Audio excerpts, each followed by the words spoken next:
যে তোমায় ভালো। এমন কোনো বাঙালি আছেন কি এই গানটি যিনি শোনেননি? মানবেন্দ্র মুখোপাধ্যায়, সুবিখ্যাত বাঙালি সঙ্গীত শিল্পী ও সুরকার। বনে নয় মনে মোর পাখি আজ গানে। এটা বিবেচনা করা হয় যে বিংশ শতাব্দীর 50, 60 ও 70-এর দশকে বাংলা গান চমৎকারিত্বের উচ্চতম পর্যায়ে পৌঁছায়। দোলে দোদুল দোলে ঝুলনা। সে কারণে সেই সময়কালকে বাংলা আধুনিক গানের স্বর্ণযুগ বলা হয়। 1950-এর দশকেই মানবেন্দ্রবাবু বাংলা গানের মর্যাদাকে ভারতীয় ধ্রুপদী সঙ্গীতের উচ্চতায় তুলে দেন। তার স্বতন্ত্র কণ্ঠের কারণে দর্শকদের কাছে তিনি তুমুল জনপ্রিয় হয়েছিলেন। ওই মৌসুমি মন শুধু রং বদলায় এই তিনি কীর্তন থেকে শুরু করে চলচ্চিত্র, আধুনিক গান, প্রচুর নজরুল গীতে গেয়েছেন। ভরিয়া পরাণ শুনিতে। অনেকে মনে করে থাকেন 60-এর দশকে তিনি নজরুলের গানকে সাধারণ শ্রোতাদের মাঝে জনপ্রিয় করে তুলেছিলেন। তার সুরারোপিত জনপ্রিয় গানের সংখ্যাও কিন্তু কম নয়।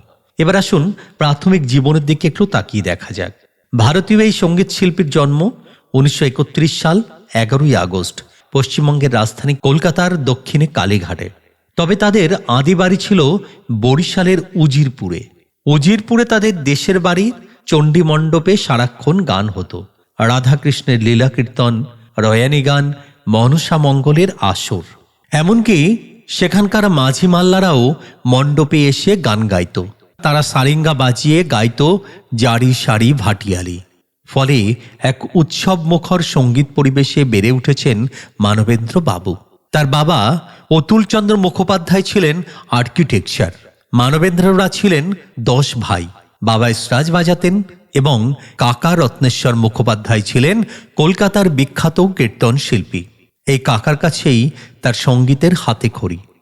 তার প্রভাবে শৈশবকাল থেকেই মানবেন্দ্রবাবু কীর্তন, ভজন ও ভক্তিগীতির প্রতি আকর্ষণ গড়ে উঠেছিল।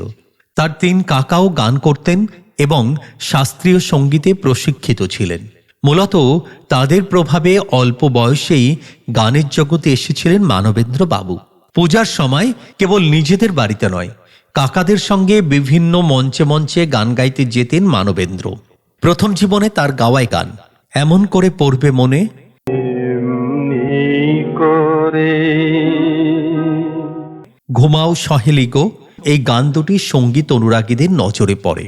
ফলে খুব অল্প সময়ের মধ্যেই মানবেন্দ্রবাবু বাংলার তৎকালীন শীর্ষস্থানীয় সুরকার যেমন সলিল চৌধুরী, সুধীন দাশগুপ্ত, রবীন চ্যাটার্জি, অনল চ্যাটার্জি, নচিকেতা ঘোষ, প্রবীর মজুমদার, জ্ঞানপ্রকাশ ঘোষ, অভিজিৎ বন্দ্যোপাধ্যায় প্রমুখের দৃষ্টি আকর্ষণ করেছিলেন।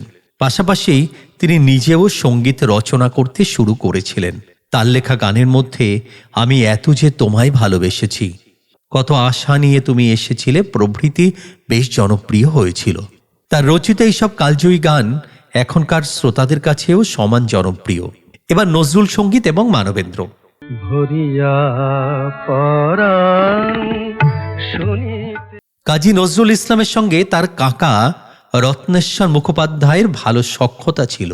তার মাধ্যমেই নজরুলের সঙ্গে মানবেন্দ্র মুখোপাধ্যায়ের আলাপ, যা পরে আরও দৃঢ় হয়েছিল। আগে বলা হয়েছে তিনি নিজের কাকার দ্বারা অনুপ্রাণিত হয়েই সঙ্গীত শিল্পী হিসাবে আত্মপ্রকাশ করেন। পরবর্তীকালে নজরুলের গান করতে গিয়ে তিনি কিংবদন্তি সঙ্গীত শিল্পী ইন্দুবালা দেবী ও আঙ্গুরবালা দেবীর কাছে প্রশিক্ষিত হয়েছিলেন। একদা একটা সময়ে নজরুল গানের স্কুল হিসাবে বিবেচিত হতেন এই 2 নারী শিল্পী। এছাড়া নজরুল নিজেও তাদেরকে যথেষ্ট অনুপ্রেরণা ও সহযোগিতা করেছিলেন, যে কারণে নজরুলের গানের সঙ্গে তার আত্মিক সম্পর্ক গড়ে ওঠে। এখনও নজরুল সঙ্গীতের প্রসঙ্গ এলেই মানবেন্দ্র মুখোপাধ্যায়ের প্রসঙ্গটি আসতে বাধ্য। মানবেন্দ্র মুখোপাধ্যায়ের গাওয়া একটি বিখ্যাত গান বাগিচায় বুলবুলি তুই। বাগিচায় বুলবুলি তুই। মুসাফির মোসরে আখি জল, আকুল হলি কেন, বৃথা তুই কাহার পানে, আমার নয়নে কৃষ্ণ নয়ন তারা।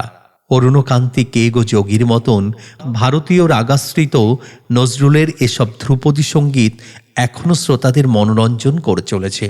নজরুল সঙ্গীতের উপর তিনি যে ধরনের কাজ করেছেন তা একটি প্রতিষ্ঠান হিসাবে বিবেচিত হতে পারে।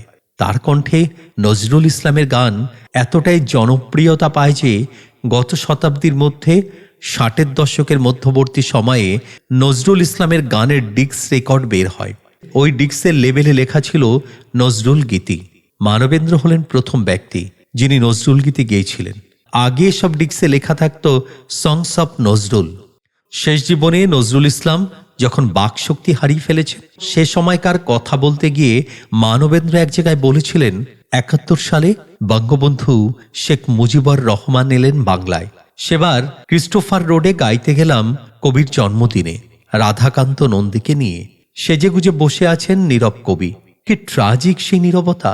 কুহু কুহু কোয়েলিয়া দিয়ে শুরু করে কত গান গেয়েছিলাম। কবির দু চোখে জলের ধারা, কোনো কথা নেই মুখে। শুধু নজরুল ইসলাম নয়, পৈতৃক নিবাস বাংলাদেশের প্রতি ছিল তার অসীম মায়া, যে কারণে কালীঘাটে জন্ম ও বেড়ে ওঠা সত্ত্বেও ছাড়তে পারেননি বাংলা ভাষা। মানবেন্দ্রবাবু বলতেন, একটু যখন বড় হইলাম দেশের জন্য মন কেমন করলেই তখনকার বরিশাল এক্সপ্রেসে সাইপা খুলনা হইয়া স্টিমারে ঝালকাঠি দিয়া দেশের বাড়ি যাইতাম। চলচ্চিত্র এবং মানবেন্দ্রবাবু। বাংলা চলচ্চিত্রের জনপ্রিয় নায়ক উত্তম কুমারের সঙ্গে মানবেন্দ্র মুখোপাধ্যায়ের ভালো সম্পর্ক ছিল। এই পরিচয়ের সূত্র ধরেই উত্তম কুমার তার প্রযোজিত চাপাডাঙ্গার বউ 1954 সালে ছবির সঙ্গীত পরিচালক মনোনীত করেন তাকে। আর এই ছবির মাধ্যমেই চলচ্চিত্র জগতে সুরকার হিসাবে আত্মপ্রকাশ করেছিলেন এই শিল্পী।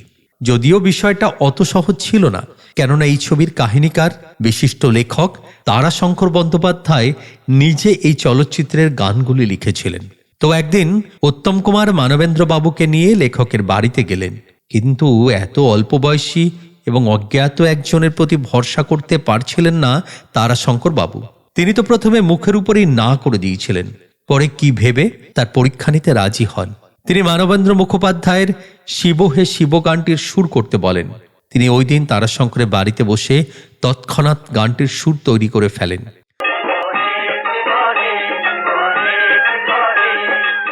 যা দেখে মুগ্ধ হয়েছিলেন লেখক ও গীতিকার তারাশঙ্কর বাবু। এরপরই তিনি এই ছবিতে সঙ্গীত পরিচালনার দায়িত্ব পান। তিনি শিব হে শিব গানটিতে মহাদেবের গাঁজনের স্বাদ নিতে এসেছিলেন। এখনো পশ্চিমবাংলার গ্রামাঞ্চলের বিভিন্ন অনুষ্ঠানে এটি গাওয়া হয়ে থাকে। এর আগে অবশ্য তিনি উত্তম কুমার অভিনীত 74.5 ছবিতে যৌথভাবে একটি ক্যামিও করেছিলেন এবং এতে একটি গানও গেয়েছিলেন। মানবেন্দ্রবাবু 1958 সালে রবীন চট্টোপাধ্যায় দুটি প্রতিবন্ধী ছেলের গল্প লালু ভুলু নামের একটি চলচ্চিত্রের জন্য সঙ্গীত রচনা করেন। ছবিটি বাংলায় অত্যন্ত সফল হয়েছিল এবং মানবেন্দ্রবাবুর সুর করা গানগুলো বেশ জনপ্রিয়তা পেয়েছিল। যার হিয়া আকাশের নীল নীলিমায়, দক্ষ আমারে শেষ করে দাও প্রভু, যার হিয়া আকাশের নীল নীল। সূর্য তোমার সোনার তোরণ খোলো, দুঃখের পথে নাই যদি, এই পরাণ ঝর্ণা জাগলো। গানগুলো তখন লোকের মুখে মুখে ফিরত।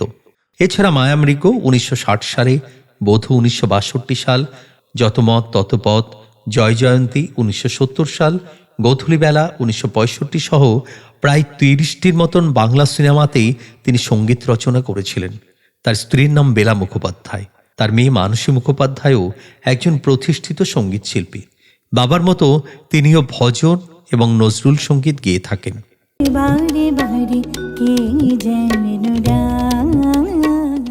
1992 সালের 19 জানুয়ারি হৃদরোগে আক্রান্ত হয়ে মাত্র 61 বছর বয়সে মারা যান বাংলার প্রবাদ প্রতিম এই সঙ্গীত শিল্পী।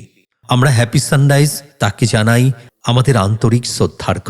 আজকের ভিডিও এ পর্যন্তই। ভিডিওটি যদি ভালো লাগে তাহলে অবশ্যই লাইক করুন, শেয়ার করুন আর আমাদের চ্যানেল হ্যাপি সানরাইজ সাবস্ক্রাইব করুন। সম্পূর্ণ ভিডিওটি দেখবার জন্য আপনাকে অসংখ্য ধন্যবাদ।